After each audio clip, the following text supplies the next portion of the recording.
What kind of child could confuse the greatest teachers? At just 12 years old, and why did his parents search for him in fear? Years passed after the birth of Jesus Christ. He grew up in the small town of Nazareth, far from power and attention, no miracles recorded, no crowds.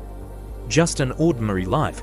He learned carpentry, worked with his family, lived quietly among ordinary people.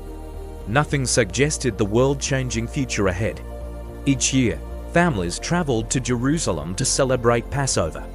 When Jesus was 12, his family joined thousands walking toward the holy city.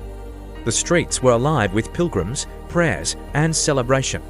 After the festival ended, families began the long journey home. But somewhere along the road, Mary and Joseph realized something terrifying. Jesus was missing. Panic grew. They searched among relatives and travelers. No one had seen him.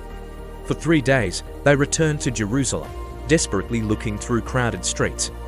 Every parent's fear became real. Their child had disappeared in one of the busiest cities in the region. Finally, they found him inside the temple, not lost, not afraid. He was sitting among religious teachers, listening, asking questions, and discussing scripture.